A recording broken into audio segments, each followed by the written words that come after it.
A veces me preguntan cómo sobreviví. La respuesta es sencilla. Cuando ya has dormido con el mismo demonio, nada más en el mundo logra asustarte de verdad.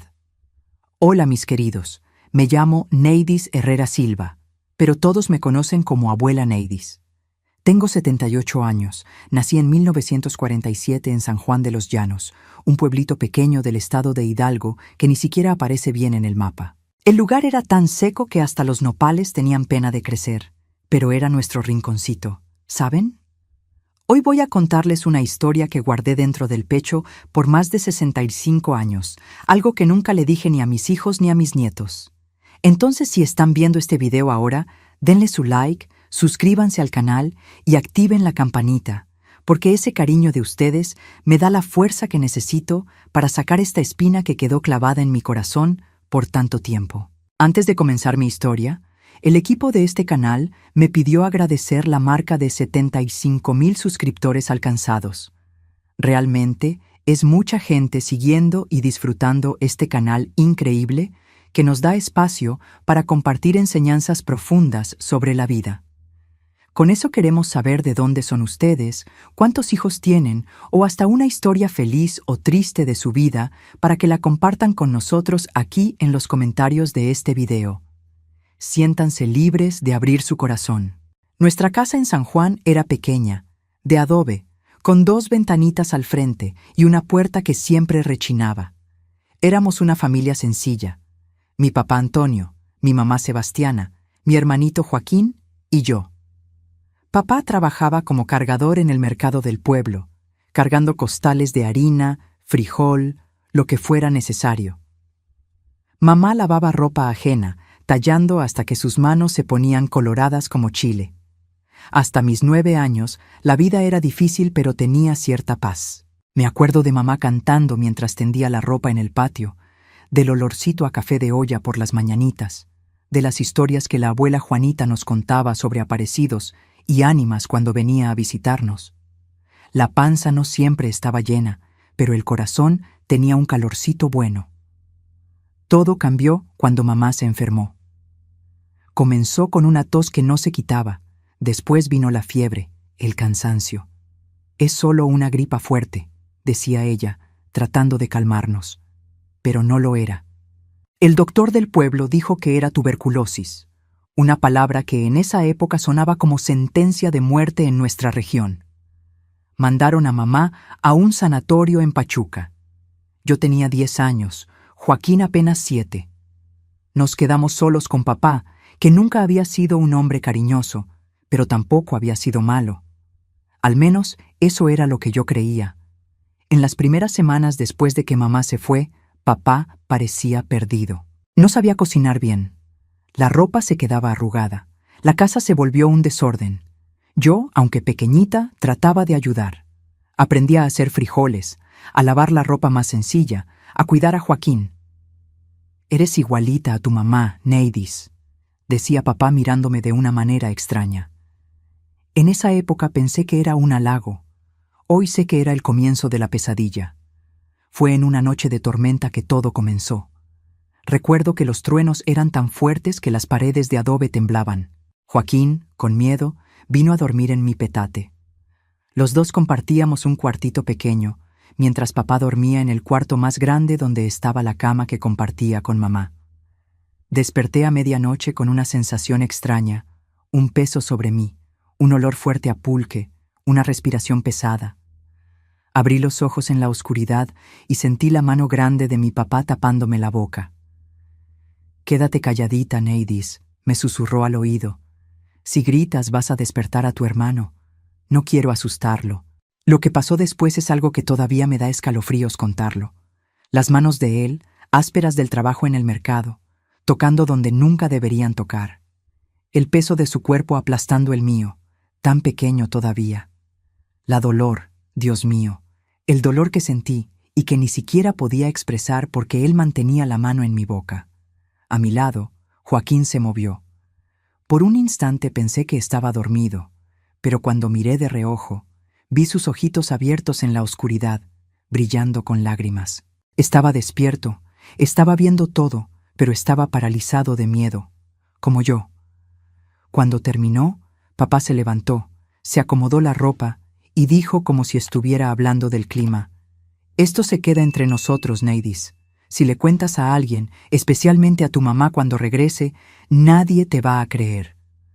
Van a decir que te lo inventaste todo para llamar la atención, y entonces voy a tener que mandarte lejos, a casa de tu tía Esperanza en Tulancingo. Nunca más vas a ver a tu hermanito. ¿Eso es lo que quieres?». Moví la cabeza tragándome el llanto. No, no quería separarme de Joaquín. Él era la única persona en el mundo que me hacía sentir menos sola.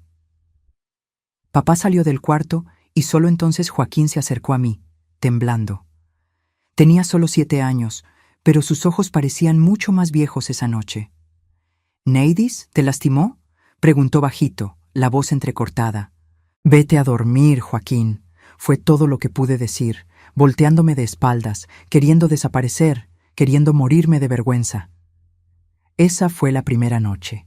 Vinieron muchas otras después. Papá comenzó a tomar más, a quedarse más tiempo en casa. Se inventaba excusas para no ir a trabajar. «Tengo dolor de espalda», les decía a los vecinos, pero yo sabía que solo quería quedarse en casa esperando que llegara la noche. Aprendí a temer el atardecer. Mientras los otros niños de la calle jugaban hasta tarde, yo me inventaba excusas para entrar temprano. «Tengo que hacer la cena para papá», decía. «Tengo que cuidar a Joaquín». En realidad, estaba tratando de retrasar lo inevitable. Mientras más temprano nos durmiéramos, más pronto vendría el momento que más temía. Joaquín se fue volviendo mi cómplice silencioso. Fingía estar dormido cuando papá entraba al cuarto, pero sé que siempre estaba despierto. A veces, cuando la desesperación era muy grande, yo apretaba su manita por debajo del cobertor delgado, y él apretaba de vuelta, como diciéndome: «Estoy aquí, no te voy a abandonar». Después de que papá salía, Joaquín venía cerca de mí, me abrazaba mientras yo lloraba bajito. No decía nada. ¿Qué podía decir? Era solo un niño. Pero ese abrazo, ese contacto puro e inocente, era lo único que me impedía volverme loca. Una vez Joaquín trató de impedirlo. Tenía 8 años entonces, flaquito como un palillo, pero lleno de valor. Cuando papá entró al cuarto y comenzó a acercarse a mi petate, Joaquín se levantó. «Deja en paz a Neidis, papá», dijo con la voz finita, temblando pero firme. Papá lo miró como si estuviera viendo un insecto. Con un movimiento rápido, le dio una cachetada a Joaquín que lo tiró contra la pared. El sonido de su cabeza golpeando el barro seco de la pared todavía hace eco en mis pesadillas. «La próxima vez que abras esa boca va a ser mucho peor», dijo papá antes de volver su atención hacia mí. Esa noche, después de que papá se fue, Joaquín lloró en mis brazos, un hilito de sangre corriendo de un cortecito en la ceja. «Perdón, Neidis», sollozaba. «Perdón por no poder protegerte». «No lo intentes más, Joaquín», le supliqué. «Te puede lastimar de verdad. Prométeme que no lo vas a intentar más». Él prometió, pero vi en sus ojos que algo había cambiado. Una semillita de odio había sido plantada. La situación empeoró cuando recibimos la noticia. Mamá no regresaría tan pronto. El tratamiento estaba siendo más difícil de lo esperado. Se quedaría por lo menos 1 año en el sanatorio. Papá sonrió cuando leyó la carta, una sonrisa que me heló hasta los huesos. «Somos solo nosotros 3 ahora, Neidis», dijo pasándome la mano por el cabello de una manera que me daba náuseas. «Una familia unida». Para esa época yo ya tenía 11 años. Las visitas nocturnas eran casi diarias. Mi cuerpo, que comenzaba a mostrar los primeros signos de señorita, dolía constantemente. En la escuela, las maestras notaban que siempre estaba cansada, distraída. «¿Qué te pasa, Neidis?», me preguntó doña Clotilde, mi maestra, un día después de clases. «Eras una alumna tan buena, ahora solo te quedas viendo por la ventana». Casi se lo conté. Las palabras estaban en la punta de la lengua, pero entonces recordé la amenaza de papá. «Nadie te va a creer». Y recordé a Joaquín, cómo quedaríamos separados si alguien se enteraba. «Nada, maestra. Solo extraño mucho a mi mamá». Doña Clotilde creyó o fingió creer. En ese tiempo, Ciertas cosas no se hablaban, especialmente en pueblo chico. Los secretos de las familias se guardaban bajo 7 llaves, como pecados enterrados en el patio. El tiempo fue pasando y yo fui aprendiendo a vivir en ese infierno. Durante el día era la Neidis de siempre. Estudiaba, ayudaba en las labores de la casa, cuidaba a Joaquín. En la noche me transformaba en otra persona, alguien que flotaba fuera de su propio cuerpo mientras era violada. Aprendí a separarme del dolor, a hacer como que le estaba pasando a otra persona. Joaquín y yo creamos un código. Cuando papá salía a tomar los fines de semana, sabíamos que regresaría peor. Entonces, antes de dormir, Joaquín decía: «Vámonos a la tierra de los sueños, Neidis». Era nuestra manera de prepararnos el uno al otro. Esa noche, el monstruo vendría con más fuerza. Cuando cumplí 12 años, algo comenzó a cambiar dentro de mí. El miedo fue poco a poco dando lugar a una rabia sorda, constante, que quemaba como brasa. Comencé a pensar en formas de escapar, de librarme de ese tormento. ¿Pero cómo? ¿A dónde iría? Y a Joaquín nunca lo abandonaría. Fue en esa época que la casualidad, o tal vez Dios para quien cree, puso a doña Soledad en nuestras vidas. Era una señora que vivía sola al final de la calle, una partera jubilada que tenía fama de curandera. La gente decía que conocía hierbas que curaban cualquier enfermedad, que quitaba mal de ojo, brujería, todo lo malo. Un día Joaquín se cayó jugando y se cortó la rodilla con un vidrio. El corte fue profundo, sangraba mucho. Papá no estaba en casa, gracias a Dios, y yo, desesperada, corrí a la casa de doña Soledad. Ella nos recibió con una calma que parecía calentar el alma. Limpió la herida de Joaquín, le hizo un vendaje con hierbas que quitaron el dolor casi de inmediato, y nos dio un té dulce que sabía a canela y consuelo. Mientras cuidaba a Joaquín, doña Soledad me miraba de una manera diferente, como si pudiera ver a través de mí, a través de la ropa holgada que usaba para esconder las marcas, a través de la sonrisa falsa que había aprendido a mantener. «Muchacha», dijo después de que Joaquín se durmió en su sofá viejo, «hay algo malo pasando en tu casa, ¿verdad?» Me quedé paralizada. ¿Cómo lo sabía? ¿Sería verdad que era bruja como decía la gente? «No, doña Soledad, todo está bien», tartamudeé bajando los ojos. Ella tomó mis manos entre las suyas, manos viejas y arrugadas pero tan cálidas y seguras. «Neidis, mírame, conozco las señales. Ya he visto muchas muchachas con esa misma mirada que tienes tú, mirada de quien carga un peso demasiado grande para hombros tan pequeños». Fue como si una presa se rompiera dentro de mí. Las lágrimas vinieron gruesas, desesperadas. No pude hablar, solo llorar. Llorar como nunca me había permitido. Doña Soledad me abrazó, me dejó llorar hasta que no tuve más lágrimas. Entonces, con una voz suave pero firme, dijo: «No necesitas contarme ahora, pero sepas que hay ayuda en este mundo, hay salida. Cuando estés lista, ven a verme sola». Esas palabras plantaron una semillita de esperanza en mi corazón. Había ayuda, había salida. Tal vez, solo tal vez, la pesadilla podría tener un fin. Lo que no sabía es que el fin vendría de una forma que jamás podría imaginar, y que mi hermanito, ese que presenciaba todo en silencio, tendría un papel mucho mayor del que esperaba en nuestra liberación.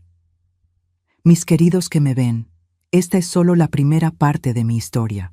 Es difícil hablar, los recuerdos todavía duelen, pero como dice el dicho, palabra dicha es flecha disparada. Ahora que comencé, necesito llegar hasta el final.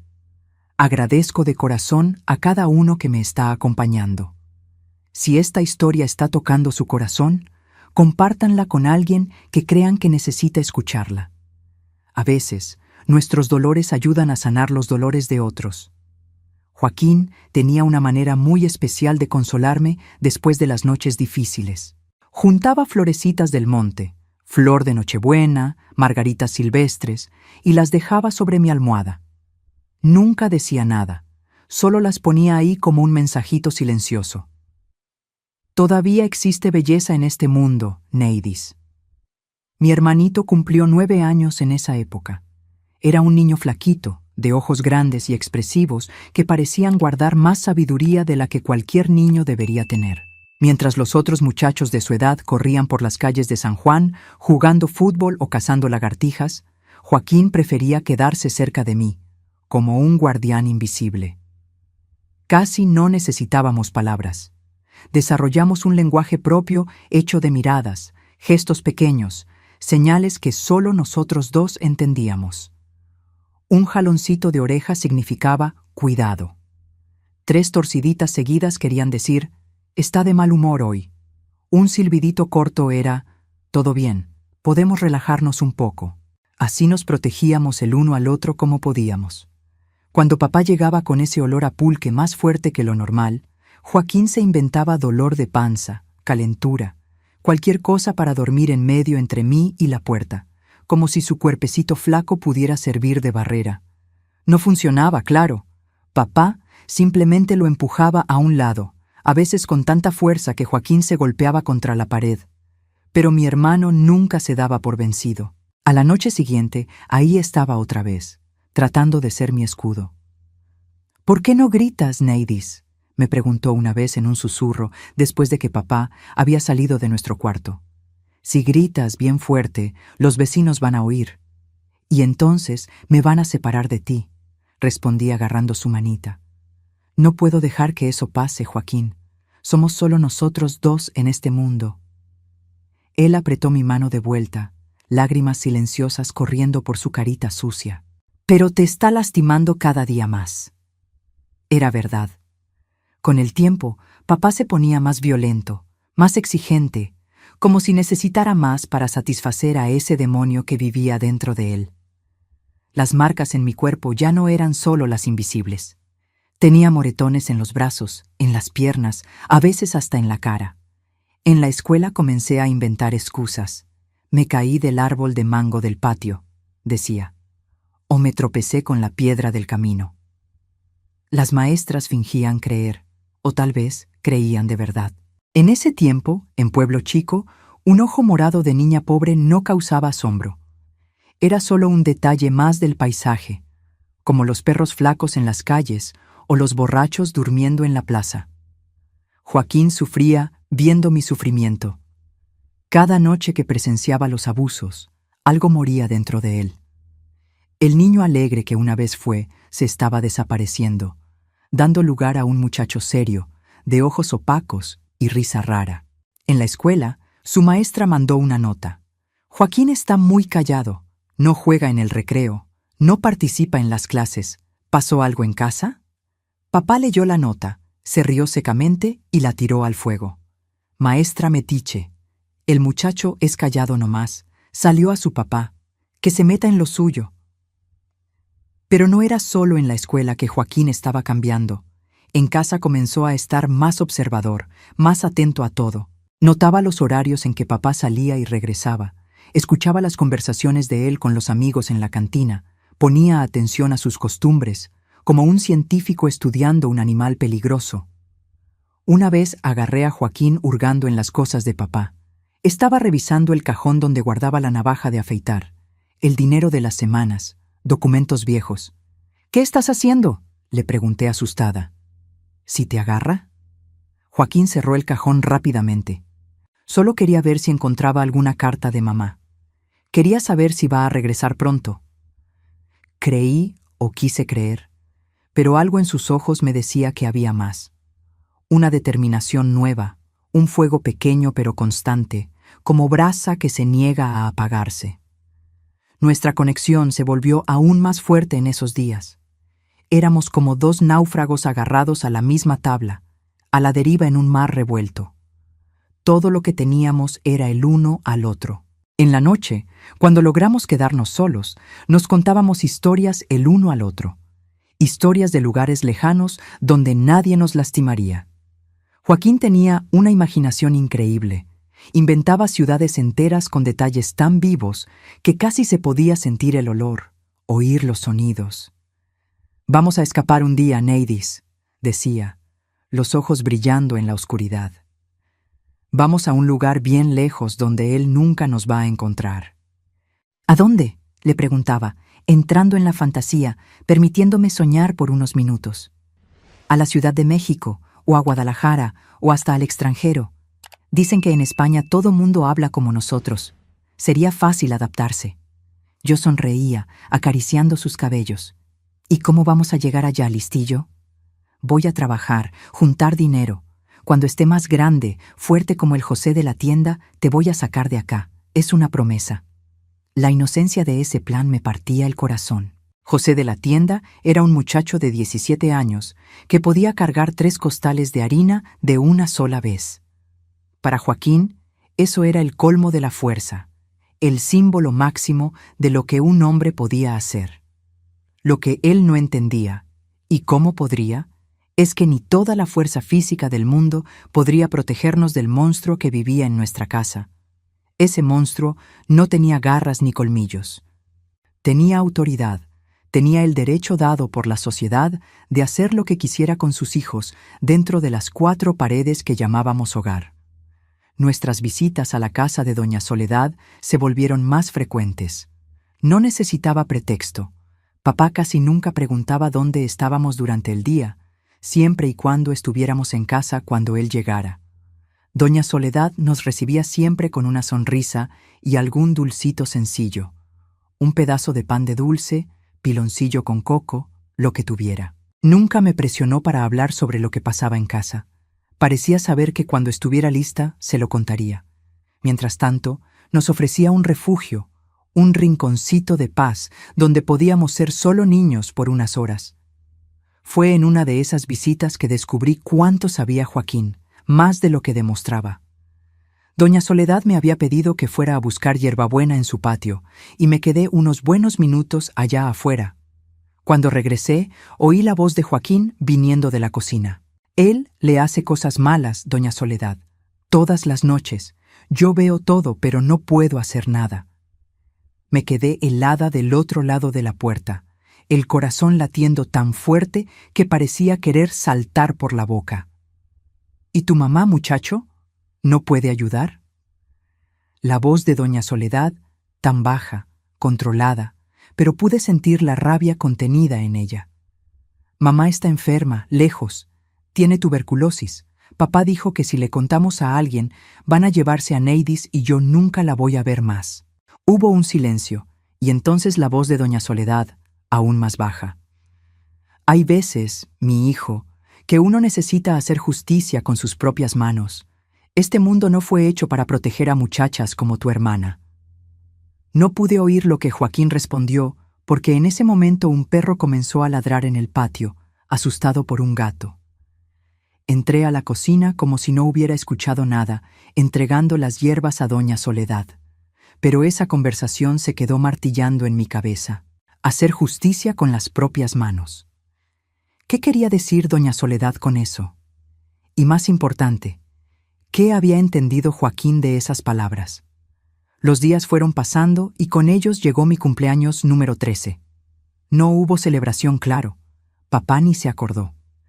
Pero Joaquín había guardado un pedacito de dulce de camote que le dieron en la escuela y lo compartió conmigo, cantando Las mañanitas, bajito, solo nosotros dos en el patio. 13 años, dijo mirándome con seriedad. Ya eres toda una señorita, Neidis. Sonreí triste. No me sentía como una señorita. Me sentía vieja por dentro, como si hubiera vivido 100 años de sufrimiento. Mi cuerpo estaba cambiando. Sí, se estaba pareciendo más a mamá, como papá se encargaba de recordarme en las noches más terribles. Pero por dentro era solo una niña asustada, atrapada en una vida que no elegí. Fue después de ese cumpleaños que las cosas comenzaron a empeorar aún más. Papá comenzó a traer amigos a la casa, hombres borrachos como él, de miradas que me perseguían por la casa como víboras acechando un ratón. Se está volviendo una mujercita bonita tu hija. Oí a uno de ellos comentar una noche cuando pensaban que yo estaba en el cuarto. Igualita a Sebastiana cuando era joven. La risa de papá sonó como un gruñido. Pues sí, es la cara de la mamá, pero más obediente. El miedo se transformó en terror absoluto. Si antes temía lo que papá hacía, Ahora temía lo que podría permitir que otros hicieran. Comencé a trancar la puerta del cuarto en la noche, empujando la cómoda vieja contra ella para reforzar. Funcionó por algunas noches. Papá golpeaba, maldecía, amenazaba, pero acababa rindiéndose, regresando a la sala para tomar más con sus amigos. Pero sabía que era solo cuestión de tiempo hasta que tumbara esa puerta o encontrara otra manera de llegar hasta mí. Joaquín, siempre atento, notó mi miedo creciente. Una noche, mientras esperábamos el sueño o fingíamos esperarlo, ya que el sueño verdadero era un lujo que raramente teníamos, agarró mi mano con fuerza. «Neidis, necesitamos hacer algo», susurró tan bajo que casi no lo oí. «¿Qué podemos hacer, Joaquín? Somos solo niños». Él se quedó callado por un largo momento, y cuando habló de nuevo, su voz tenía una gravedad que nunca había escuchado antes. «Doña Soledad sabe de cosas que pueden ayudar». «¿Qué tipo de cosas?», pregunté sintiendo un escalofrío subir por la espalda. «Hierbas, remedios, cosas que pueden hacer que una persona duerma tan profundo que ni siente cuando alguien toca sus cosas, o cosas que pueden hacer que alguien no despierte más». La última parte fue dicha en un soplo, casi inaudible, pero el peso de esas palabras llenó el cuarto oscuro. Lo que Joaquín estaba sugiriendo era tan aterrador, tan definitivo, que mi primer instinto fue rechazarlo completamente. «No, Joaquín, eso es pecado, es crimen, no podemos». «Es más pecado lo que él te hace todas las noches», interrumpió Joaquín, la voz entrecortada. «Dios no puede querer que sufras así, y si Él no hace nada para ayudarnos, nosotros nos tenemos que ayudar». La sabiduría cruda en esas palabras, viniendo de un niño de apenas 9 años, me dejó sin respuesta. Lo que Joaquín estaba proponiendo era impensable, terrible, y aún así, mientras me quedé ahí en la oscuridad, esperando el chirrido de la puerta que anunciaría otra noche de horror, una vocecita dentro de mí preguntó: ¿y si fuera la única salida? Esa noche, papá logró romper la cerradura de la puerta. La cómoda fue empujada con tanta fuerza que un cajón saltó, regando nuestras pocas ropas por el suelo. Lo que siguió fue peor que todas las noches anteriores juntas. La rabia por la resistencia, por la puerta trancada, transformó a papá en una bestia feroz sin ningún resto de humanidad. Cuando finalmente terminó y salió, dejándome como un trapo tirado en el suelo, Joaquín se acercó. Se había quedado escondido debajo de la cama, temblando, oyendo todo. Su carita estaba mojada de lágrimas, pero sus ojos tenían algo nuevo, una determinación fría, adulta, que no debería existir en alguien tan joven. «Mañana vamos a hablar con doña Soledad», dijo, no como una sugerencia, sino como una decisión ya tomada. «No puede pasar otra vez, Neidis, no voy a dejar». No tuve fuerzas para discutir. Esa noche algo se quebró dentro de mí. No solo mi cuerpo, sino mi resistencia, mi esperanza de que las cosas podrían mejorar sin una acción drástica. Miré a los ojos de mi hermanito, esa criatura que había visto y oído cosas que ningún niño debería presenciar, y por primera vez asentí con un movimiento de cabeza. Poco sabía que ese gesto simple sería el inicio de un plan que cambiaría nuestras vidas para siempre. Un plan nacido de la desesperación de 2 niños, alimentado por el silencio cómplice de una vieja partera, y que culminaría en algo que ni en mis sueños más sombríos podría haber imaginado. A la mañana siguiente no pude levantarme del petate. Cada pedacito de mi cuerpo gritaba de dolor, como si me hubiera pisoteado una manada de toros. Joaquín trajo una jícara con agua, mojó un trapo y me lo pasó suavecito por la cara, limpiando la sangre seca. «Le voy a decir a papá que estás enferma», dijo acomodando el cobertor roto sobre mí, «que no puedes ir a la escuela hoy». Ni siquiera tuvo que hacerlo. Papá salió tempranito sin ni siquiera mirar para adentro de nuestro cuarto. Tal vez tenía vergüenza de lo que había hecho, o más probable, simplemente no le importaba. Me quedé acostada todo el día, flotando entre la conciencia y un sueño agitado lleno de pesadillas. Joaquín faltó a clases para quedarse conmigo. De vez en cuando salía y regresaba con un poquito de agua, una guayaba madura que había agarrado del árbol del vecino, un pedazo de piloncillo que guardaba debajo de la cama para emergencias. Al atardecer, cuando el sol ya comenzaba a meterse, dejando esa luz anaranjada entrar por las rendijas de la ventana, logré sentarme. Mis labios estaban partidos, el ojo izquierdo casi no abría de tan hinchado. «Necesitamos ir con doña Soledad», insistió Joaquín, mirando nervioso por la ventana. «Antes de que él regrese. No puedo salir así, Joaquín.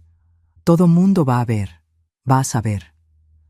Vamos por atrás, por el camino del potrero. Nadie nos va a ver». Era un camino más largo, por detrás de las casas, atravesando un pastizal y una milpa abandonada. Sería casi imposible para mí en el estado en que estaba, pero la desesperación en los ojos de Joaquín era tan grande que no tuve valor de decir que no. Con una dificultad inmensa me vestí. Joaquín me ayudó a ponerme los guaraches de hule, los únicos que tenía. Me puse un rebozo por la cabeza, tratando de esconder lo máximo posible de la cara. Salimos por atrás como criminales huyendo de la escena del crimen. El camino fue una tortura. Cada paso era una puñalada en mis partes más íntimas, lastimadas más allá de lo que cualquier muchacha debería soportar. Varias veces tuve que parar, apoyarme en Joaquín, respirar hondo para no desmayarme. El sol ya había desaparecido completamente cuando finalmente llegamos a la parte de atrás de la casa de doña Soledad. Joaquín tocó en la puerta de la cocina, 3 toquecitos suaves como habíamos acordado. Doña Soledad abrió casi inmediatamente, como si estuviera esperando por nosotros. Cuando vio mi estado, su cara arrugada se torció en una expresión que mezclaba horror y furia. «Dios santo», murmuró, ayudándome a entrar, cerrando rápidamente la puerta detrás de nosotros. «Muchacha, ¿qué te hicieron?» «Fue él», respondió Joaquín antes de que yo pudiera decir algo. «Fue lo peor de todas esta vez. Pensé que la iba a matar». Doña Soledad me llevó a un cuartito en el fondo de la casa donde había una cama angosta, cubierta con una colcha de retazos. Con cuidado me ayudó a acostarme. «Voy a preparar unos remedios, criatura, para el dolor, para los golpes. Pero primero necesito ver dónde duele». Con manos gentiles, tan diferentes de las manos brutales que me lastimaban noche tras noche, examinó mis heridas. No dijo nada, pero vi lágrimas silenciosas corriendo por sus mejillas arrugadas mientras me pasaba un bálsamo oloroso en mis raspaduras.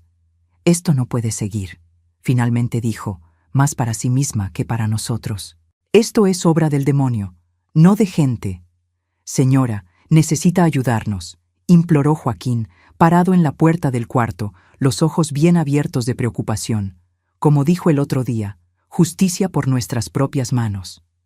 Doña Soledad lo miró largamente, después a mí, como si estuviera midiendo algo, pesando una decisión grave. «¿Están seguros de esto, muchacho? Es un camino sin regreso». «Estoy seguro», respondió Joaquín sin dudar. «Si no hacemos nada, una hora la va a matar, o hacer algo peor». ¿Qué podría ser peor de lo que ya vivía?, pensé. Pero en el fondo sabía la respuesta. Papá había comenzado a traer amigos a casa, amigos que me miraban de esa manera. Era solo cuestión de tiempo hasta que él... Ni siquiera pude completar el pensamiento. Era demasiado terrible. Doña Soledad suspiró profundamente, como si el peso del mundo estuviera sobre sus hombros flacos. «Voy a hacer un té para el dolor ahora. Después platicamos del resto». Salió del cuarto, dejándome sola con Joaquín. Mi hermanito se acercó a la cama, agarró mi mano entre las suyas, tan pequeñitas todavía.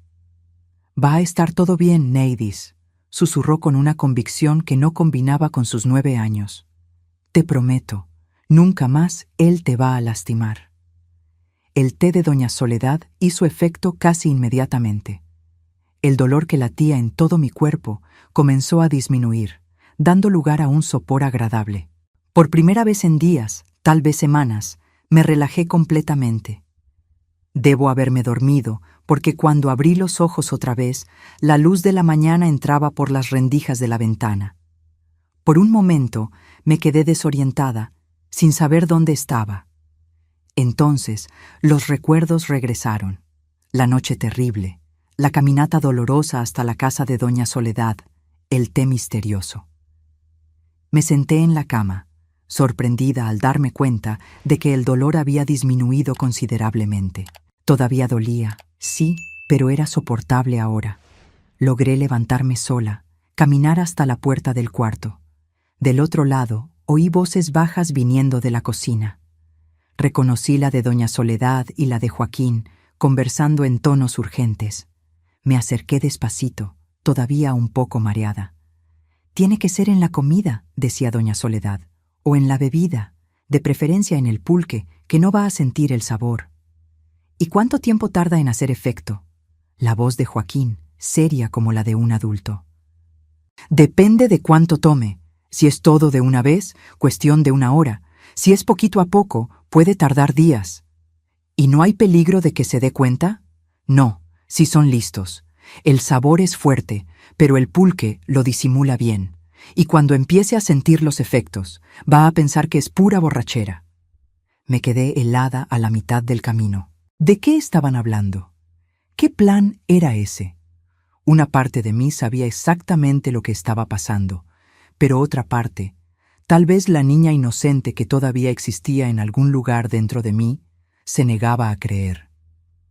Entré a la cocina y las dos cabezas se voltearon hacia mí, expresiones culpables en las caras. «¿De qué están hablando?», pregunté, la voz todavía débil. Doña Soledad intercambió una mirada con Joaquín. Después suspiró. «Siéntate aquí, mi hija. Tenemos que platicar». Me senté a la mesa de madera gastada, las manos temblando. Joaquín vino a mi lado. Agarró mi mano como hacía siempre que sentía mi miedo. «Neidis», comenzó doña Soledad, la voz grave, «lo que tu papá te hace no es solo pecado, es crimen, crimen de los grandes. Si la policía supiera, él iría a la cárcel por muchos años». «Pero nadie nos va a creer», respondí automáticamente, repitiendo lo que había oído de papá tantas veces. «Van a decir que es mentira mía». «Tal vez. La ley no acostumbra proteger a muchachas como tú, es verdad. Pero existe otra justicia en este mundo, la justicia que uno hace cuando nadie más la va a hacer por nosotros». La miré sin entender completamente, o fingiendo no entender, porque en el fondo yo sabía por el tono de su voz, por la mirada determinada de Joaquín, por la conversación que acababa de oír. «¿Está hablando de matar a mi papá?». Las palabras salieron como un soplo, casi inaudibles, como si decirlo en voz alta pudiera hacer la idea más real, más terrible. Doña Soledad no respondió directamente. En vez de eso, agarró mis manos entre las suyas, me miró directamente a los ojos. «Lo que te voy a preguntar ahora es muy en serio, muchacha. Necesito que respondas con el corazón. Si pudieras escoger entre la vida de él y tu propia vida, ¿qué escogerías?». No pude responder de inmediato. La pregunta era simple, pero la respuesta involucraba cosas que una muchacha de 13 años no debería tener que considerar. «No es solo mi vida», finalmente dije. «Es la de Joaquín también. Si papá se entera de que tratamos de hacer algo contra él, nos va a hacer cosas mucho peores de las que ya hace». «Neidis», completó Joaquín, la voz temblorosa. «Yo sé que es pecado. La maestra en la escuela dijo que matar es el peor pecado de todos. Pero él no es un papá de verdad, es un monstruo. Y uno mata a los monstruos en los cuentos, ¿verdad?». La lógica infantil y al mismo tiempo tan adulta de Joaquín me agarró desprevenida. Era verdad. En las historias que mamá contaba antes de enfermarse, el dragón malo siempre moría al final. El gigante que amenazaba a la aldea siempre era derrotado. El bien siempre vencía al mal. Pero en la vida real, muchachas como yo sufrían en silencio y nadie venía a salvarlas.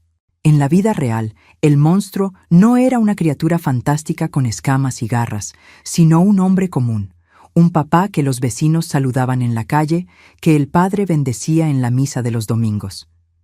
«¿Y si no sale bien?», pregunté, la voz casi desapareciendo. «¿Y si se da cuenta?».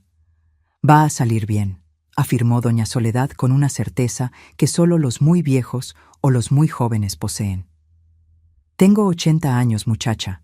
Ya ayudé a mucha gente en esta vida. Algunas de maneras que el Padre no aprobaría, es verdad. Pero Dios juzga por el corazón, no por las apariencias. Y en mi corazón sé que estoy haciendo lo correcto. La miré a Joaquín, miré mis propias manos lastimadas. Pensé en las noches de terror, en el miedo constante, en el dolor que parecía no tener fin. Pensé en mamá, lejos en el sanatorio, sin saber lo que pasaba con sus hijos. Pensé en el futuro. ¿Habría alguno si seguíamos así? ¿Qué necesitamos hacer?, pregunté finalmente, sintiendo como si me estuviera tirando de un precipicio. El alivio en la cara de Joaquín fue inmediato, como si un peso inmenso hubiera salido de sus hombros. Doña Soledad apretó mis manos con fuerza, sus ojos brillando con una mezcla de tristeza y determinación. Primero necesitas recuperarte, ponerte fuerte otra vez. Va a tardar algunos días. Y en ese tiempo tu hermano va a regresar a casa para no levantar sospechas. No quiero dejar sola a Neidis, protestó Joaquín. Necesitas, muchacho. Si se quedan los dos desaparecidos, tu papá va a sospechar. Va a buscar, va a hacer preguntas por la vecindad. Mejor que regreses, que digas que tu hermana fue a visitar una amiga en otro pueblo, que recibió un recado de tu mamá pidiéndole que vaya. Joaquín no parecía convencido, pero acabó aceptando. Acordamos que le diría a papá que yo había ido a visitar a una prima en Tulancingo, que regresaría en algunos días. Era una mentira frágil, pero conociendo a papá no se preocuparía mucho. Tal vez hasta se sentiría aliviado de no tenerme que ver por un tiempo, después de lo que había hecho. En los 3 días que pasé en la casa de doña Soledad, recuperé no solo las fuerzas físicas, sino también un poquito de la esperanza. Por primera vez en años, dormí sin miedo. Comí sin el estómago revuelto de pavor. Respiré sin sentir que cada aliento podría ser el último. Doña Soledad me cuidó como una abuela cuida a una nieta enferma. Hizo comidas que fortalecen: caldo de pollo de rancho, atole, quelites con frijoles, y me obligó a comer todo, aunque no tuviera hambre. Me dio baños de hierbas para curar las heridas del cuerpo y conversó largamente conmigo sobre cosas que nunca había oído antes. Sobre el derecho de una mujer a su propio cuerpo. Sobre cómo lo que papá hacía era crimen en cualquier lugar del mundo. Sobre cómo yo merecía una vida sin miedo. Hay más gente como tú de lo que te imaginas, mi hija, me dijo una noche mientras me trenzaba el cabello. Mujeres, muchachas, que sufren calladas. Unas logran escapar, otras se quedan atrapadas hasta el fin de la vida o hasta que pasa una desgracia mayor. ¿Señora ya ayudó a otras como yo?, pregunté tímidamente. Se quedó en silencio por un momento, las manos parándose a la mitad de la trenza.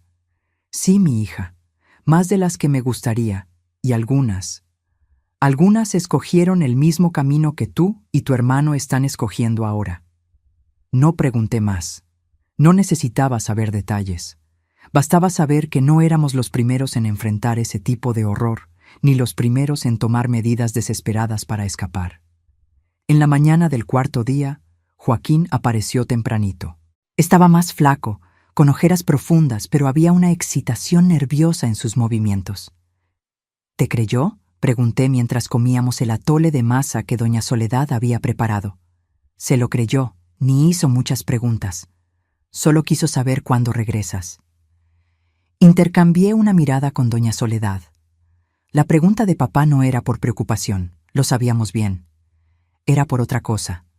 Algo que hizo que mi sangre se helara aún estando lejos de él.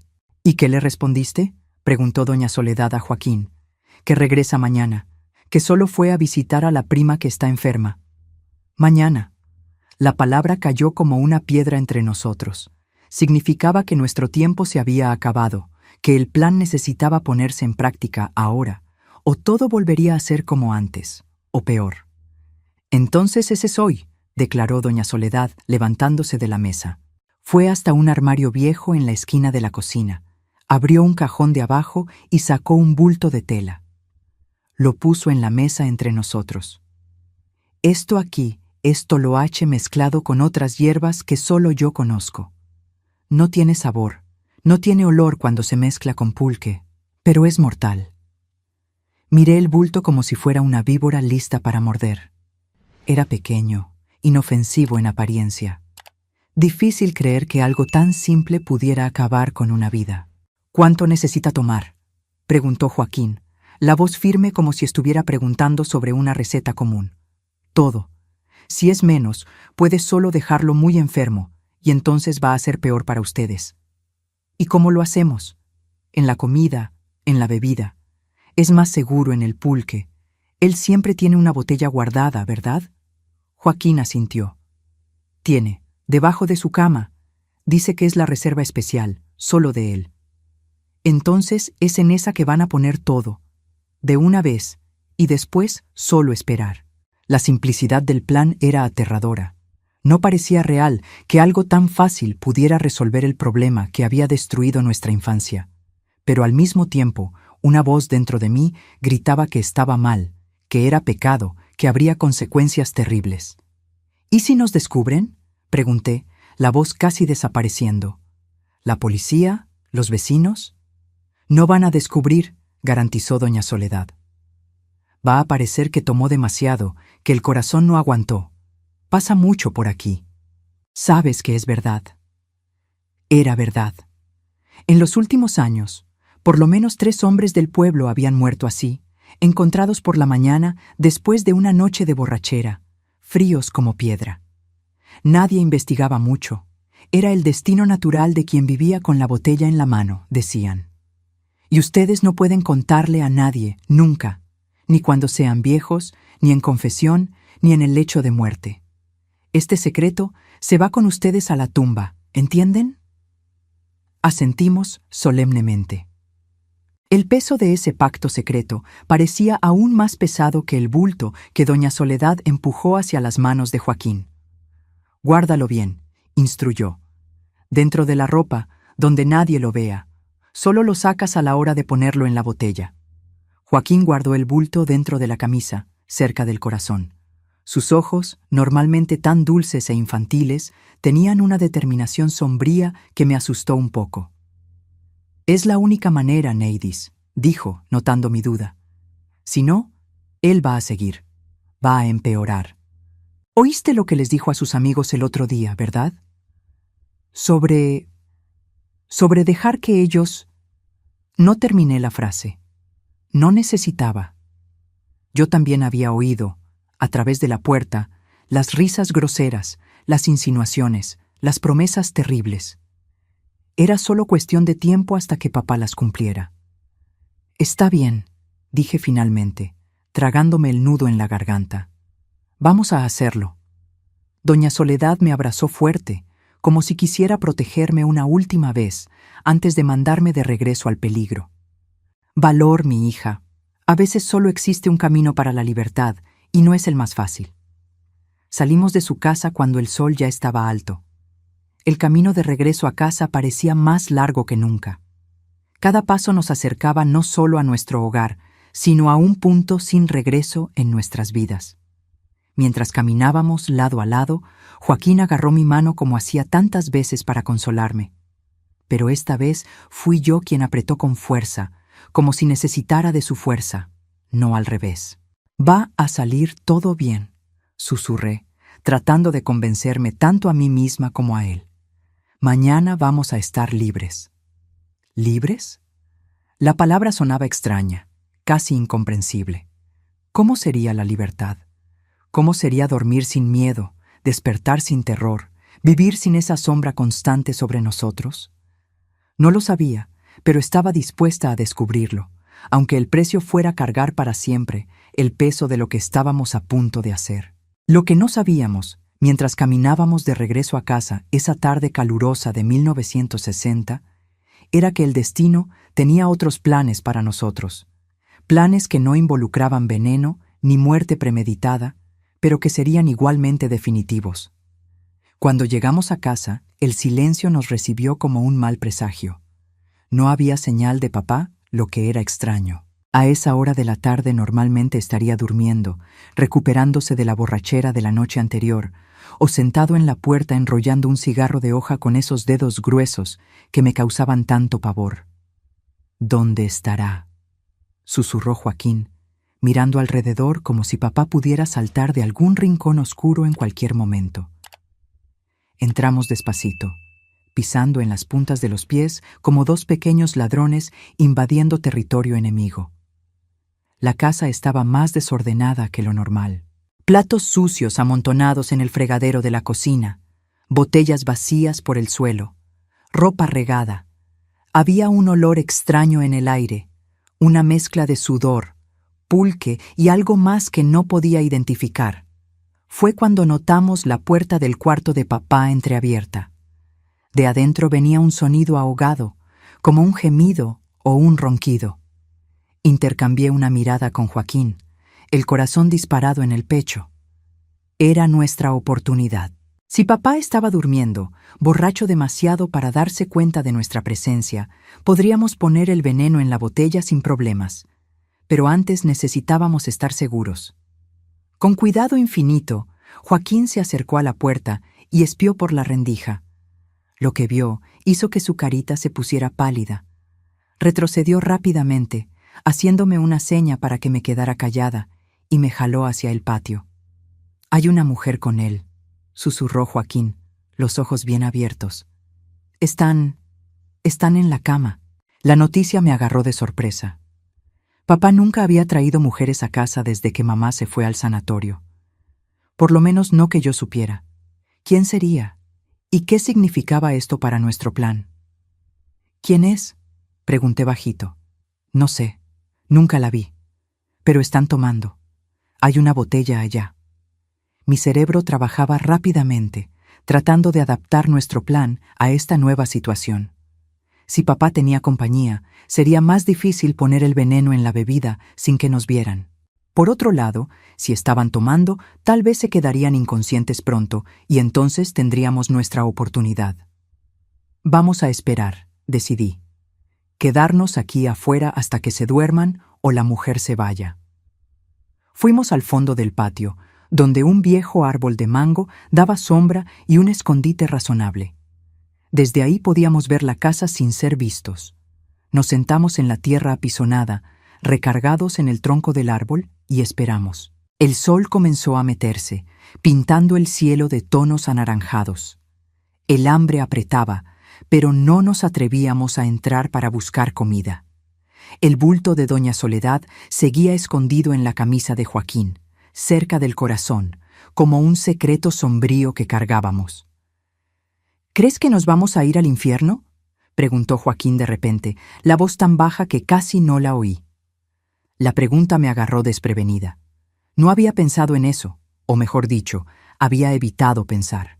En la iglesia, el padre siempre decía que quitar la vida a alguien era pecado mortal, imperdonable.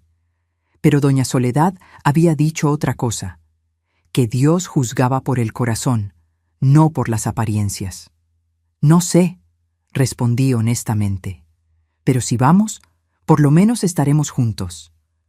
Joaquín asintió como si eso fuera consuelo suficiente. Para nosotros, el infierno no podía ser mucho peor de lo que ya vivíamos.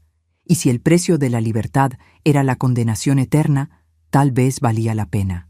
Cuando la noche cayó completamente, oímos risas altas viniendo de la casa. La puerta del frente se abrió y una mujer salió tambaleándose un poco. Aún en la oscuridad pude ver que era joven, tal vez unos 20 años, con un vestido ajustado y cabello despeinado. Papá apareció en la puerta sin camisa, cargando una botella. «¿Regresas mañana?», preguntó, la voz arrastrada por la borrachera. La mujer se rió, un sonido agudo que cortó la noche. «Si tienes más de ese pulque bueno, regreso sí». Se despidieron y papá se quedó en la puerta viendo a la mujer alejarse por la calle de tierra. Después se tambaleó de regreso adentro, cerrando la puerta detrás de sí. «¿Ahora?», preguntó Joaquín, la mano ya yendo hacia el bulto escondido. «Todavía no», susurré. «Tenemos que esperar a que se duerma. Si nos agarra…» Ni necesité completar la frase. Los dos sabíamos lo que pasaría si papá nos agarraba tratando de envenenarlo. Sería el fin de todo. Esperamos otra hora, agachados en la oscuridad, oyendo los sonidos de la noche. Grillos cantando, un perro ladrando a lo lejos, el viento suave meciendo las hojas del mango. Finalmente, cuando la casa se quedó completamente silenciosa, decidimos que era la hora. «Yo voy», declaró Joaquín levantándose. «Tú te quedas aquí de vigía. Si él despierta, silbas como el censontle. ¿Te acuerdas cómo hacíamos?» Sentí el corazón tan apretado que casi no podía respirar. No quería dejar que Joaquín fuera solo, pero sabía que era más sensato. Yo hacía más ruido. Todavía estaba un poco débil de los golpes. Si papá despertara de repente... «Ten cuidado», susurré, abrazando a mi hermanito con fuerza. «Cualquier cosa rara, corres». Joaquín sacó el bulto de dentro de la camisa, deshizo el nudo de la tela con dedos temblorosos. Adentro había un polvo amarillento, casi brillante en la oscuridad. Parecía inofensivo, como azúcar mascabado o canela. Difícil creer que aquello podría matar a un hombre adulto. «Pon todo en la botella», repetí las instrucciones de doña Soledad. «Revuélvelo bien y después sal de ahí lo más rápido posible». Con una última mirada determinada, Joaquín se dirigió hacia la casa, silencioso como un gato. Yo me quedé ahí, los ojos fijos en la puerta de atrás, rezándoles a todos los santos que conocía, pidiendo protección para mi hermanito valiente. Los minutos que siguieron fueron los más largos de mi vida. Cada segundo parecía una eternidad. Me imaginaba a Joaquín entrando al cuarto donde papá dormía, vaciando el veneno en la botella, el terror de estar tan cerca del monstruo que nos atormentaba. Entonces, de repente, oí un ruido. No era el silbido que habíamos acordado, era un grito de hombre furioso, seguido por el sonido de algo quebrándose. Sin pensar, corrí hacia la casa. Cuando llegué a la puerta de atrás, oí la voz de papá, alta y embriagada. «¿Qué estás haciendo, escuincle? ¿Tocando mis cosas?» Entré corriendo, el corazón en la garganta. En la sala mal iluminada por una lámpara de petróleo, vi la escena que me atormentaría por décadas. Papá sosteniendo a Joaquín por el pescuezo, la carita de mi hermano ya colorada por la falta de aire, los piecitos colgando en el aire. «¡Suéltalo!», grité, aventándome contra papá con toda la fuerza que pude reunir. Fue como chocar contra una pared de ladrillos, pero el impacto lo hizo tambalear, soltar a Joaquín por un instante. Mi hermano cayó al suelo, tosiendo, tratando de recuperar el aliento. Papá se volteó hacia mí, los ojos inyectados de odio y pulque. «¿Con que ya regresaste, cabrona? Y todavía planeando matarme». Mostró el bulto de doña Soledad, ahora arrugado en su mano grande. El polvo amarillento se regaba entre sus dedos, cayendo al suelo como lluvia dorada. «No es nada de eso», traté de mentir, la voz temblorosa. Es medicina para Joaquín. Está enfermo». «Mentirosa», rugió papá, avanzando hacia mí. «¿Crees que soy pendejo? Sé bien lo que es esto. Es veneno de rata. Iban a matarme mientras dormía, desgraciados». Retrocedí hasta chocar contra la pared. No había a dónde huir. Cerré los ojos esperando el golpe que seguramente vendría. Pero en vez de eso, oí un grito de guerra, un grito infantil desesperado, pero lleno de valor. Abrí los ojos a tiempo de ver a Joaquín corriendo hacia papá, sosteniendo algo en las manos. En el último instante reconocí el objeto. El viejo machete que papá guardaba arriba del armario, el que usaba para limpiar pescados cuando todavía íbamos al río, en los tiempos en que mamá estaba en casa y todo parecía normal.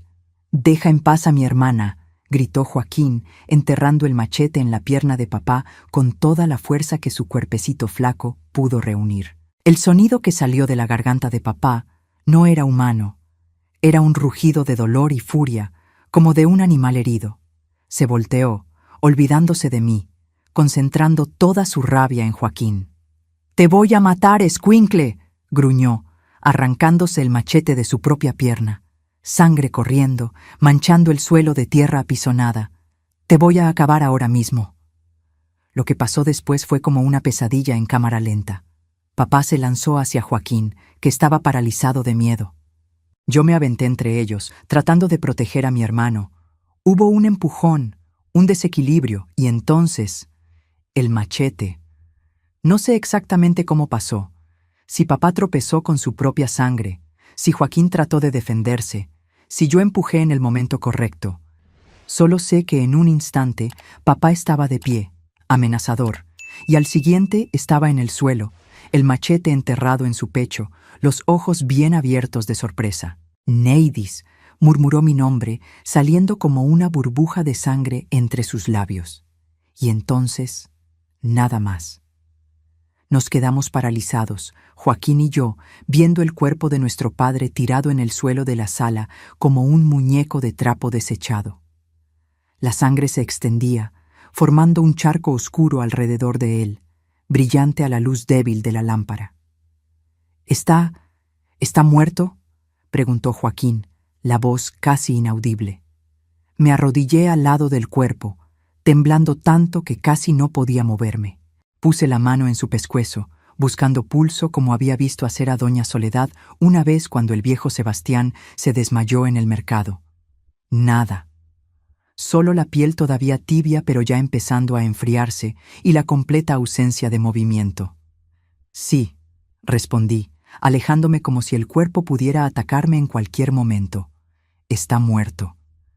La realidad de la situación cayó sobre nosotros como una tormenta. Habíamos planeado matar a nuestro padre, sí, pero con veneno, mientras dormía. Una muerte que parecería natural, que no levantaría sospechas. Ahora teníamos un cuerpo ensangrentado en medio de la sala, un machete, evidencias claras de pelea. «¿Qué hacemos?», preguntó Joaquín, mirándome con esos ojos enormes, llenos de miedo y confianza al mismo tiempo. En ese momento tuve que crecer. Ya no había tiempo para ser niña, para tener miedo, para dudar. Éramos solo nosotros dos ahora y necesitábamos actuar rápido. Necesitamos limpiar todo, decidí, el cerebro trabajando frenéticamente. Y después tenemos que hacer que parezca un accidente, o que alguien se metió a la casa. Pasamos las horas siguientes en un trance de terror y eficiencia. Limpiamos la sangre del suelo lo mejor que pudimos. Volteamos la casa de cabeza para abajo como si hubiera habido un asalto. Agarramos el poco dinero que papá guardaba en una lata de galletas para reforzar la idea de robo. El machete lo limpiamos y lo aventamos al río que pasaba por detrás del pueblo. La ropa manchada de sangre la quemamos en el patio, en una pequeña fogata que hicimos con ramas secas. Cuando el sol comenzó a salir, miramos alrededor. La casa parecía haber sido saqueada. El cuerpo de papá estaba tirado en el suelo de la sala, la botella de pulque quebrada a su lado, como si se hubiera caído de su mano. La historia que creamos fue simple. Habíamos dormido en el cuarto de atrás. Oímos ruidos y cuando despertamos encontramos a papá así.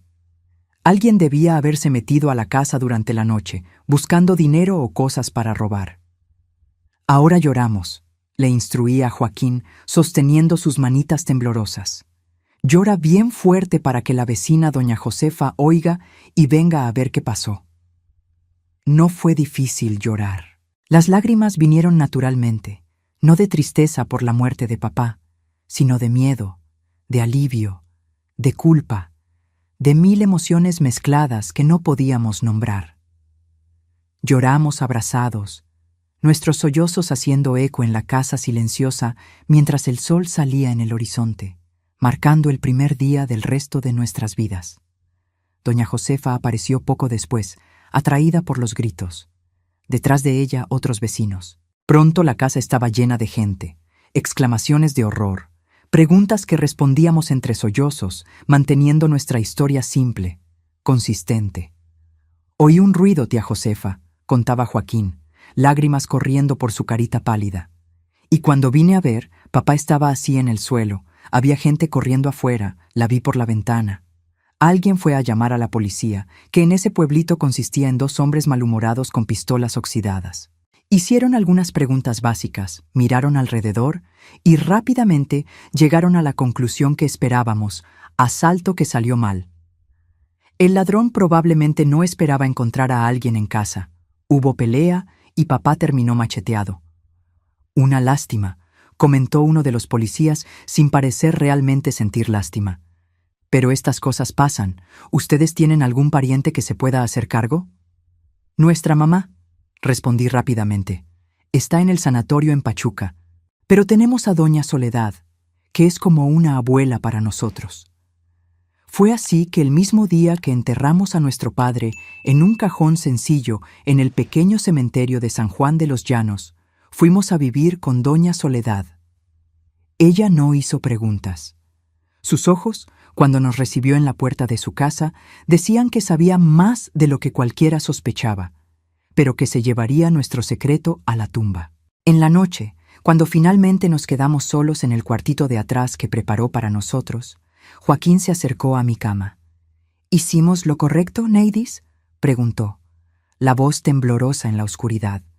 Lo jalé cerca de mí, abrazándolo como había hecho tantas veces cuando era más chiquito, cuando necesitaba consuelo después de presenciar los horrores que pasaban en nuestro cuarto. No sé si fue correcto, Joaquín, respondí honestamente, pero fue necesario, y ahora estamos libres. Libres. La palabra tenía un sabor extraño en la boca, como una fruta que nunca habíamos probado antes. Dulce, pero con un amargor en el fondo, un recordatorio del precio que pagamos por ella. En los días que siguieron, la vida comenzó a tomar un nuevo rumbo. Doña Soledad escribió al sanatorio informando sobre la muerte de papá y preguntando si mamá podía regresar para cuidarnos. La respuesta llegó 2 semanas después. Mamá estaba mejor, pero todavía no completamente curada. Necesitaría quedarse algunos meses más, tal vez un año. Se quedan conmigo hasta entonces, declaró doña Soledad como si fuera la cosa más natural del mundo. Esta casa es muy grande para una vieja sola. Y así comenzó nuestra nueva vida. Doña Soledad nos enseñó sobre hierbas, sobre curas antiguas, sobre los secretos que se pasaban de generación en generación. Regresamos a la escuela, y poco a poco las miradas de lástima de los otros alumnos fueron disminuyendo. La historia del asalto que mató a nuestro padre se fue diluyendo en las conversaciones del pueblo, reemplazada por nuevos acontecimientos, nuevos dramas. Joaquín volvió a sonreír, a jugar como un niño normal. Yo comencé a dormir sin pesadillas, a despertar sin ese peso aplastante en el pecho. La herida dentro de nosotros no había cicatrizado, nunca cicatrizaría completamente, pero ya no sangraba tanto. Un año después, mamá regresó del sanatorio. Estaba más delgada, con un brillo diferente en los ojos, pero más viva. El reencuentro fue una mezcla de alegría y tristeza. Alegría por tenerla de vuelta, tristeza por lo que no podíamos contar, por el secreto que cargaríamos para siempre. Crecieron tanto, dijo, abrazándonos con fuerza. Y cambiaron. Tienen una mirada diferente ahora, más vieja. No le contamos lo que papá había hecho durante su ausencia. ¿Para qué? Ella ya cargaba el peso de la enfermedad, de la separación forzada. Dejamos que creyera en la historia del asalto, que llorara la muerte del marido sin saber qué tipo de monstruo realmente era. Con el tiempo, mamá consiguió trabajo como cocinera en la casa del presidente municipal. Rentamos una casita pequeña pero limpia cerca de la escuela. La vida fue tomando un ritmo normal, o lo más normal posible para quien cargaba el tipo de secreto que cargábamos. En la noche, a veces, cuando todos dormían, yo agarraba a Joaquín de la mano e íbamos hasta el patio a ver las estrellas. Era nuestro momento, solo nuestro, cuando podíamos ser completamente honestos el uno con el otro, sin miedo de que alguien oyera. ¿Te arrepientes?, me preguntó una de esas noches, cuando ya tenía 10 años, casi un año después de la muerte de papá. Pensé largamente antes de responder. Pensé en las noches de terror, en el dolor, en la humillación. Pensé en el plan con el veneno que no salió bien. Pensé en el machete, en la sangre, en el cuerpo tirado en el suelo. Pensé en la libertad que conquistamos, en el precio que pagamos por ella. No, respondí con una honestidad que solo podía tener con él. No me arrepiento. Él nos iba a matar tarde o temprano, o algo peor. Fue él o nosotros, Joaquín, y yo escogería nosotros 1000 veces. Mi hermanito asintió como si fuera exactamente la respuesta que esperaba. Nos quedamos ahí en silencio, viendo las estrellas, dos niños que tuvieron que crecer demasiado rápido, que tuvieron que tomar decisiones que ningún niño debería tener que tomar. Pero estábamos vivos, estábamos juntos, y de alguna manera extraña y torcida, estábamos libres. El futuro era incierto, lleno de preguntas sin respuestas. ¿Algún día la verdad saldría a la luz? ¿Alguien sospecharía? ¿El peso de lo que hicimos nos aplastaría con el tiempo? No lo sabíamos. Solo sabíamos que en ese momento, bajo el cielo estrellado del campo hidalguense, nos teníamos el uno al otro, y por ahora, eso era suficiente. Lo que llamamos destino es una cosa curiosa, mis queridos. A veces da vueltas tan grandes que uno se pierde en el camino, pero al final parece que todo tenía que ser exactamente como fue. Hasta las cosas más terribles tienen un propósito que solo entendemos mucho tiempo después. 5 años pasaron después de esa noche. Yo ya tenía 18 años, una muchacha hecha, como decían por ahí. Joaquín estaba con 14, creciendo rápido, ya casi de mi altura. Mamá se había recuperado bien de la tuberculosis, aunque a veces todavía tenía crisis de tos en los días más húmedos. Nuestra vidita sencilla en San Juan de los Llanos había encontrado un ritmo, una paz que antes parecía imposible. Ya nadie hablaba de la muerte de papá. El asalto que salió mal se volvió apenas una historia triste, más entre tantas de ese pueblito. Nuestro secreto permanecía enterrado profundo, conocido solo por mí, Joaquín y doña Soledad, que siguió siendo nuestra confidente y protectora aún después de que regresamos a vivir con mamá. Yo trabajaba ahora como ayudante en la escuela, limpiando las aulas y a veces hasta sustituyendo maestras cuando faltaban. No ganaba mucho, pero junto con el sueldo de mamá en la casa del presidente municipal, alcanzaba para mantenernos. Joaquín había conseguido trabajo en las tardes, entregando encargos para la tienda del señor Juca. Fue en una de esas entregas que el destino tocó a nuestra puerta de una manera que nadie podría prever. Joaquín llegó a casa esa tarde con un brillo diferente en los ojos, un nerviosismo que no era típico de él. «¿Qué pasó?», pregunté mientras lavaba la ropa en el lavadero del patio. «Parece que viste al diablo». «Peor que el diablo, Neidis», respondió, sentándose en el escalón, la voz baja para que mamá adentro de la casa no oyera. «Entregué un paquete hoy en la casa de un hombre que llegó al pueblo. ¿Sabes quién es?» «¿Cómo voy a saber? Ni conozco al tipo». «Es un investigador de la capital. Vino a resolver unos casos viejos que la policía de aquí nunca resolvió». Sentí la sangre helarse en las venas. ¿Un investigador? ¿Después de tanto tiempo? ¿Pero por qué?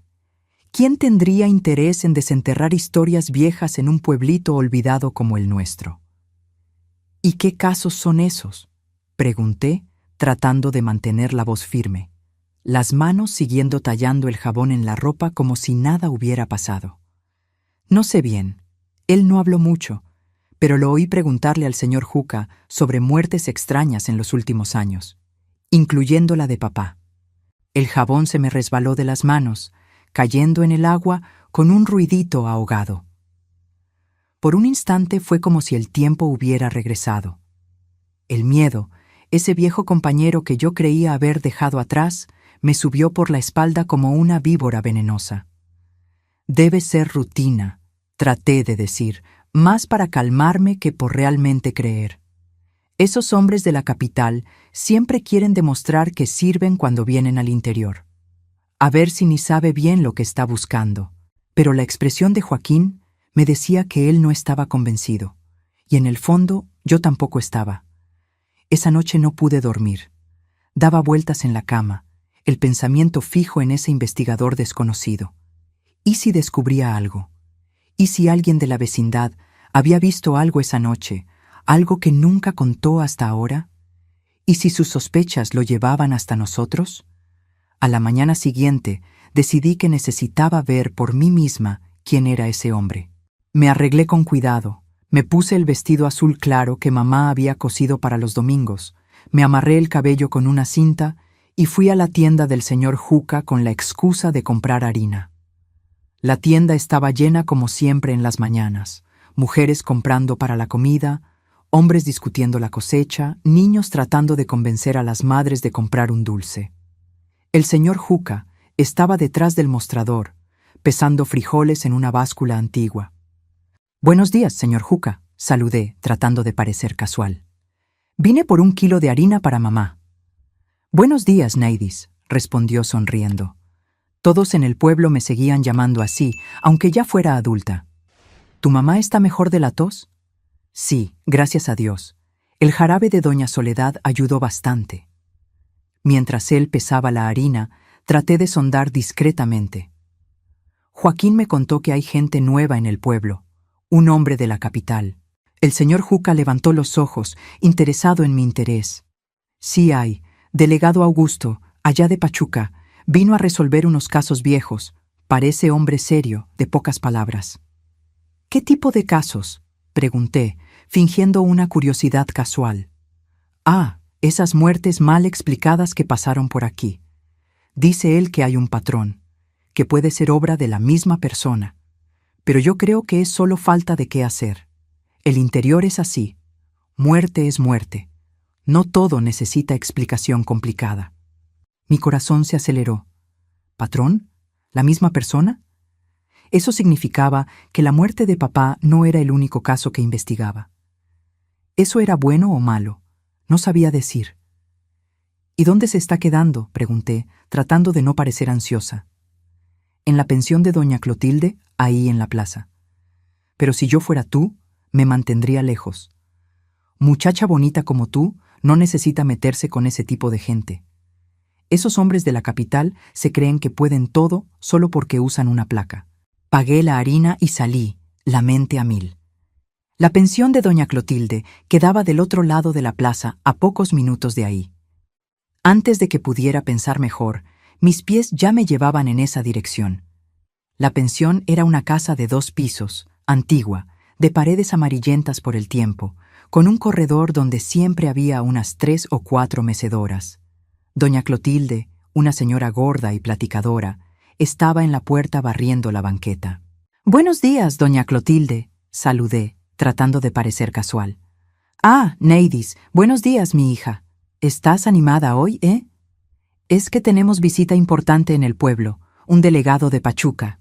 Imagínese, un hombre tan importante hospedado en su pensión». «Es cierto. ¿Y qué lo trae por estas tierras?» «Dicen que es para investigar unas muertes viejas, incluyendo la de su papá, que Dios lo tenga.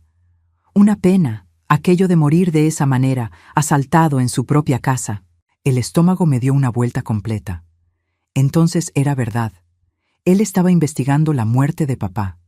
Tuve que sostenerme de la pared para no mostrar el temblor que se apoderó de mi cuerpo. «Es una pena», logré decir. «¿Y ya descubrió algo?» «Ah, eso no sé. Él es muy reservado, ¿sabes? Sale temprano, regresa tarde, pero estoy segura de que va a agarrar a quien le hizo eso a su papá. La justicia tarda, pero no falla, como dicen». En ese momento, la puerta de la pensión se abrió y un hombre salió. Era alto, de hombros anchos, cabello gris en las sienes, cara marcada por el sol. Usaba pantalones bien planchados y una camisa blanca de manga larga a pesar del calor. Sus ojos, de un café profundo, se fijaron en mí con una intensidad que me heló. «Ah, delegado Augusto», exclamó doña Clotilde toda animada. «Déjeme presentarle.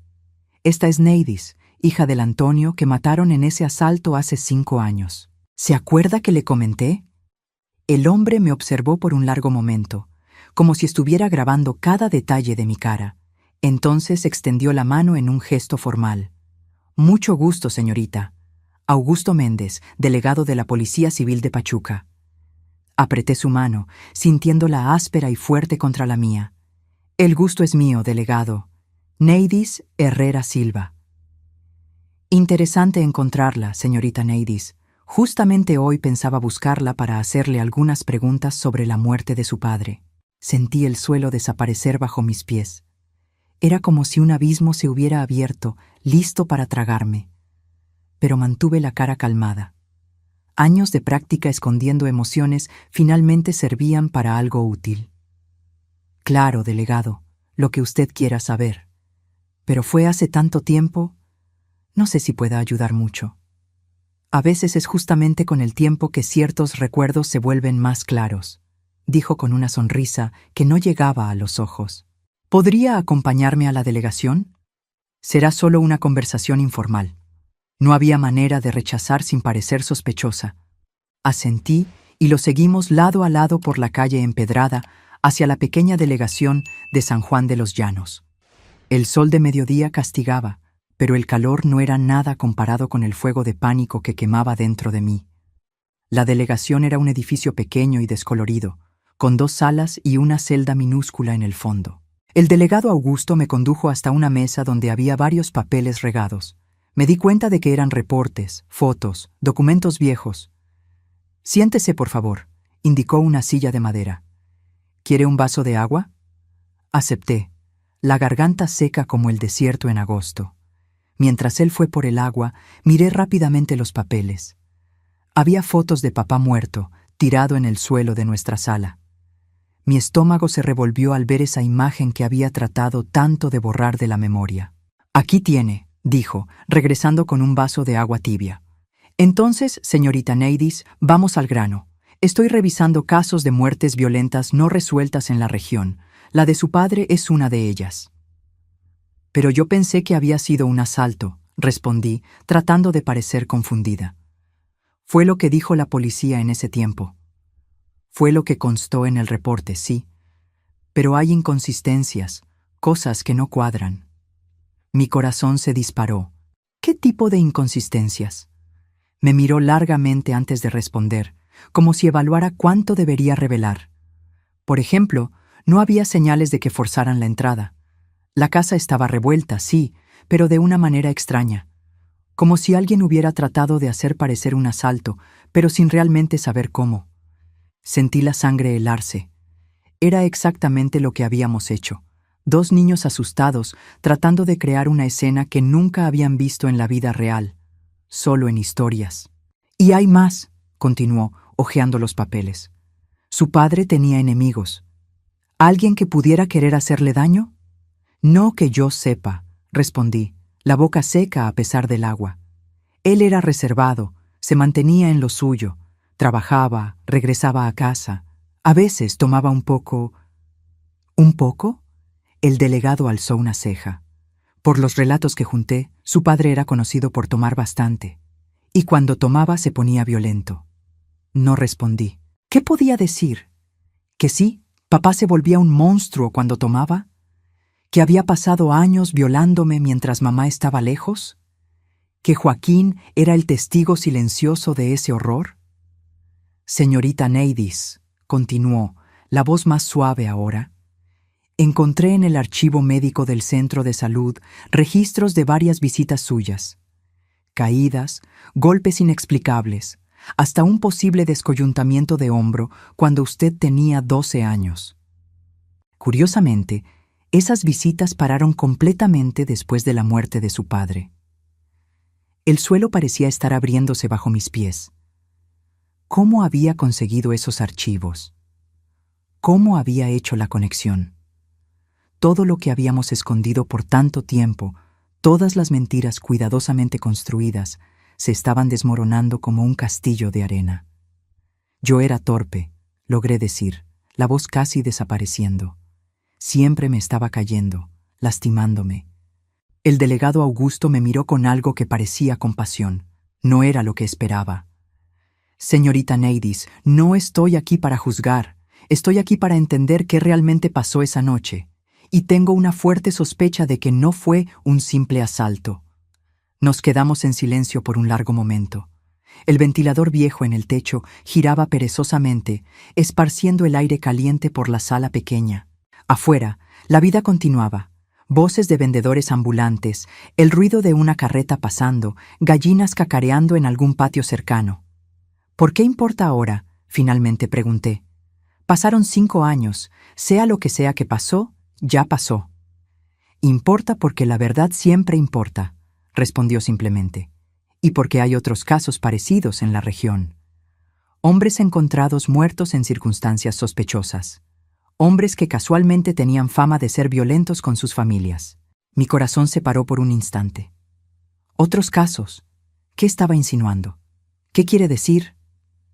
Estoy diciendo que puede haber un patrón, alguien que está haciendo justicia con sus propias manos, alguien que está eliminando hombres que abusan de sus familias. Doña Soledad.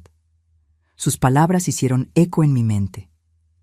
Ya ayudé a mucha gente en esta vida, algunas de maneras que el padre no aprobaría. ¿Sería posible? ¿Sería doña Soledad esa persona que el delegado buscaba? Eso parece cosa de película, delegado, traté de desconversar. Aquí es San Juan de los Llanos, no es la Ciudad de México, no tenemos asesinos misteriosos por estos rumbos. Tal vez no sea tan misterioso, respondió, fijando sus ojos en los míos. Tal vez sea alguien que conocemos bien, alguien que tuvo motivos muy fuertes para hacer lo que hizo. El sudor me corrió por la espalda, pero no era del calor. Era miedo puro, cristalino. Él sabía. De alguna manera, él sabía. Voy a ser directo con usted, señorita Neidis, dijo, inclinándose sobre la mesa. Creo que su padre abusaba de usted. Creo que esa noche algo salió mal. Tal vez él descubrió algún plan. Tal vez fue más violento que lo normal. Y creo que usted y su hermano se defendieron. Fue legítima defensa, no fue un asalto. Las palabras se me quedaron atoradas en la garganta. 5 años de mentiras, de secretos, de mirar para atrás. 5 años cargando un peso que ninguna muchacha debería cargar. Y ahora este hombre, este extraño, venía y ponía todo en palabras tan simples, tan directas. Si digo que sí, logré murmurar. ¿Qué pasa después? ¿Nos van a arrestar? ¿Mi hermano? ¿Mi mamá? ¿Su mamá sabía? No. Ella estaba en el sanatorio, tuberculosis, nunca supo nada. El delegado Augusto se recargó en la silla, pensativo. ¿Sabe por qué estoy investigando estos casos, señorita Neidis? No es para arrestar a nadie. Es porque yo también tuve una hermana menor que yo. Y también tuve un padre como el suyo. Lo miré sorprendida por la revelación inesperada. Había un dolor antiguo en sus ojos, algo que nunca cicatrizó completamente. ¿Qué pasó con su hermana? Pregunté casi sin querer. Ella no tuvo su valor, ni la suerte de tener un hermano que la defendiera. Se ahorcó a los 15 años. Dejó una carta explicando por qué, pero mi mamá la quemó antes de que alguien pudiera leerla. Para preservar el honor de la familia, dijo, como si hubiera honor que preservar. Un silencio pesado cayó entre nosotros. De repente, él ya no era el temido investigador, el hombre que podría destruir nuestra vida. Era simplemente alguien que entendía, que conocía ese dolor específico que cargábamos. ¿Qué va a pasar ahora?, pregunté nuevamente. Él juntó los papeles regados en la mesa, organizándolos en una carpeta. Oficialmente voy a cerrar el caso. El reporte va a decir que todas las evidencias confirman la teoría original del asalto, que no hay motivos para reabrir la investigación después de tanto tiempo. ¿Y extraoficialmente? Sonrió, una sonrisa triste pero sincera. Extraoficialmente, voy a dormir mejor esta noche sabiendo que por lo menos esta vez la justicia se hizo, aunque no por los medios convencionales. No pude contener las lágrimas que finalmente vinieron. Después de tantos años aguantando, eran lágrimas de alivio, de liberación, como si un nudo que estaba atorado dentro de mi pecho finalmente se deshiciera. Pero tengo un consejo para usted, señorita Neidis, agregó, la voz más seria. Salga de este pueblo, usted y su hermano. Construyan una vida nueva en otro lugar, donde nadie conozca su historia. Esta tierra guarda demasiadas memorias, algunas que es mejor dejar atrás. ¿Y doña Soledad?, pregunté, preocupada por la vieja señora que tanto nos había ayudado. Me miró con curiosidad. ¿Qué tiene que ver ella?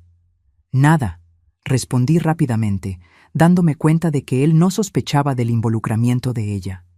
Ella fue como una abuela para nosotros, nada más. Entonces despídase de ella, agradézcale por lo que hizo y siga adelante. Esa tarde, al salir de la delegación, sentí como si estuviera caminando sobre nubes. Una ligereza que nunca había experimentado antes se apoderó de mí. El secreto que pesaba toneladas ahora estaba compartido, y por algún milagro había encontrado comprensión en vez de condena. Le conté todo a Joaquín cuando regresé a casa. Al principio se aterró, seguro de que nos arrestarían, pero cuando le expliqué la conversación completa, la historia del delegado, su promesa de cerrar el caso, mi hermano lloró como no lloraba desde niño. ¿Se acabó, Neidis?, preguntó secándose las lágrimas. ¿De verdad se acabó? Creo que sí, Joaquín, pero el delegado tiene razón. Necesitamos salir de aquí, empezar de nuevo en otro lugar. A la semana siguiente le contamos a mamá que queríamos probar suerte en la capital. Pachuca no era una ciudad grande como la Ciudad de México o Guadalajara, pero para nosotros, criados en el interior, parecía un mundo de posibilidades. Mamá se puso triste, pero entendió.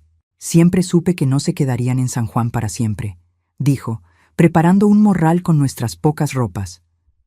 Voy a extrañarlos tanto, pero entiendo que necesitan seguir su destino. Solo prométanme que van a escribir y visitar cuando puedan. Prometimos, sabiendo que cumpliríamos. Mamá no tenía culpa de nada y merecía tener a sus hijos cerca, aunque no fuera físicamente. Nuestra última visita fue a la casa de doña Soledad.